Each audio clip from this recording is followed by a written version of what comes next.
Robert is led to a warehouse where the Russians store their stash. There, he confronts the man in charge, coercing him to make his men surrender. He then proceeds to lock everyone in the warehouse's meat freezer, effectively securing the men and the money within. Next, Robert forces Frank into alerting the police, who, upon arrival, apprehend Frank and discover the frozen mobsters and money. Robert then makes his way to Frank's safety deposit box, which includes a USB stick containing information about Pushkin's operations. In another part of the city, Teddy is holding a meeting with a Russian mercenary to discuss the assassination of Robert. When the man at the table leaves to use the bathroom, McCall walks in moments later carrying the man's bloody, broken sunglasses. He confronts Teddy, presenting him with an ultimatum: call Pushkin and instruct him to close his operations or continue the pursuit and die. Teddy instead refers to Robert as a piece of lint, a mere nuisance to be cast away. Undeterred, Robert begins to recount a tale about a 12-year-old Russian orphan neglected throughout his life. In the story, the child is adopted by a caring man who gives him a home and family to call his own. However, a week later, the parents are found murdered in their bed. Drawing his story to a close, McCall implies that Teddy was the boy, suggesting that he killed his foster parents out of fear of being abandoned once again. Laughing off McCall's theory, Teddy claims he's not sentimental, arguing that such traits are weaknesses. McCall leaves a note with his phone number for Teddy, advising him to call once he's decided on the offer. As the night rolls on, Mr. McCall puts Frank's USB to use, transferring millions of dollars from Pushkin's operations to the FBI. He discovers a list of Pushkin's oil tankers on the drive and plants bombs inside the ships docked at the pier, effectively destroying them. In his growing desperation, Teddy opts for a different approach to draw out McCall. Along with a team of mercenaries, he descends on Home Mart, taking McCall's co-workers hostage. He sets an ultimatum: McCall has 30 minutes to show himself or his friends will be killed. Teddy attempts to track Robert's cell phone, only to realize that he had left it on a bus, using it as a distraction to infiltrate the store.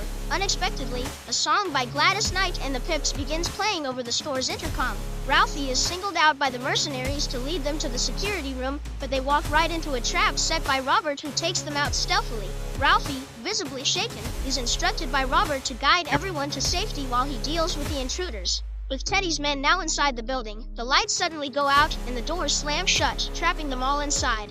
Robert starts improvising, turning items around the store into traps. He uses barbed wire and a heavy bag of gravel to create makeshift gallows. A second mercenary finds his comrade hanging from it, but before he can react, McCall strikes, using a gardening tool to finish him off. In a moment of confrontation, Teddy manages to shoot Robert in the shoulder.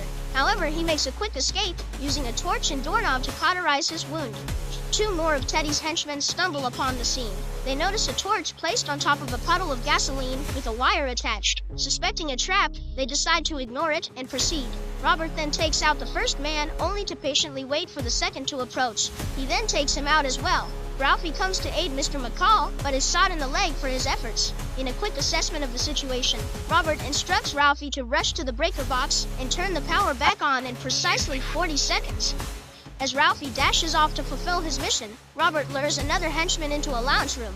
He leaves a trail of blood leading into the room. As Ralphie switches the power back on, the henchman finds himself in a room with multiple cans of compressed oxygen inside a microwave. The sudden power surge causes the microwave to turn on, leading to a massive explosion that eliminates the assailant. Racing against time, Teddy makes his way to Ralphie with murderous intent, but Robert interjects, brandishing a nail gun.